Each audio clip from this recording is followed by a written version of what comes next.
What's up, everyone? So this is some news that kind of got swept under the rug, so to speak, since all of the exploits came out right after it.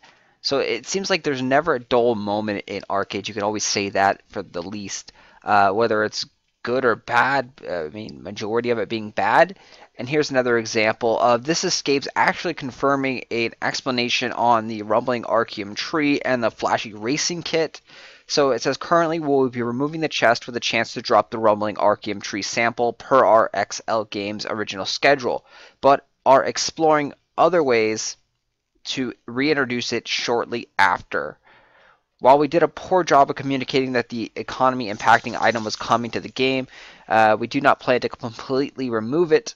Players have been reporting there are a lot more crafting, a lot more trade, a lot more fighting on the seas since the rumbling archeum tree sampling was introduced into the market in direct response to its impact on the market.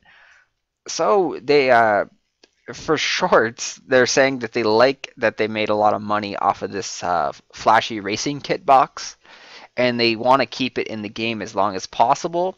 They have a schedule with XL Games where they're already pre-planning items for the cash shop to remove, which are going to be like the holiday items. We're going to be seeing a new RNG box that has probably like Santa suits and Santa costumes and things like that. Maybe reindeer, maybe a reindeer mount.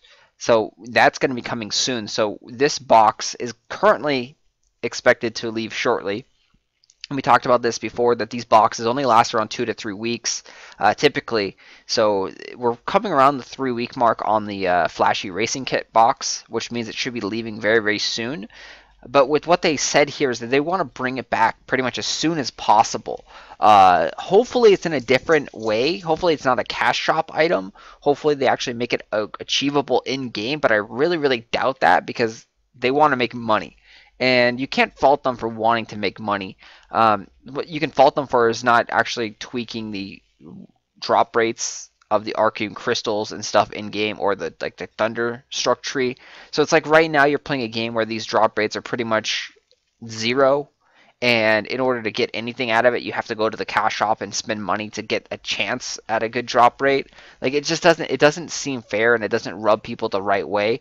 So this was all the rage like 4 or 5 days ago when this was posted, because people recognize that they're getting sucked, their money's getting sucked out of them because they're not fixing the core issue, which is the archeum drop rates being really low, and then the thunderstruck tree is having a 1 in 1,000 chance or something crazy like that. So instead, they just put a box out that has a lot of high drop rate for thunderstruck tree, high drop rate for archeum crystals, and be like, here you go. So if you want to actually play our game, you have to spend $3 or $4 on this box to get something out of it, and you have to keep spending $3 or $4 on the box to keep supplying the needed materials that the game so desires to craft and to create weapons and armors. So that's why a lot of people say it's a money grabbing system, which it is, because they could easily tweak the variables in the game and increase the drop rates by like 2 or 3 times, and then you'd have a way better economy that is player driven rather than cash shop driven and money grabbing. These things just rub people the wrong way, and these things are what really kill the game, is because they're not fixing the core aspects. They're just trying to nickel and dime us and get as much money as possible out of the players. So if you have any comments on that, post them down below. He did discuss some other things.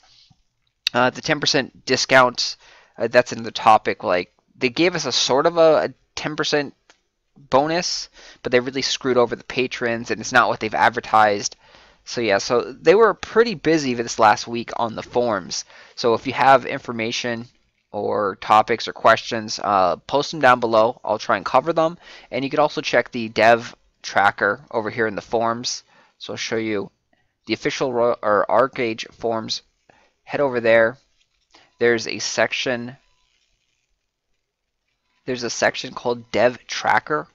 And when you click on this, it shows most of the topics that the developers, quote unquote, have posted in. They use the word dev topic for XL Games or for Trion Worlds, even though they are not the actual developers. That's just what it's called because it's kind of like industry standard. So they are actually still just a publisher. They're not the developer, but you can go into the dev tracker and you can see all their posts by their fake GMs, Scapes.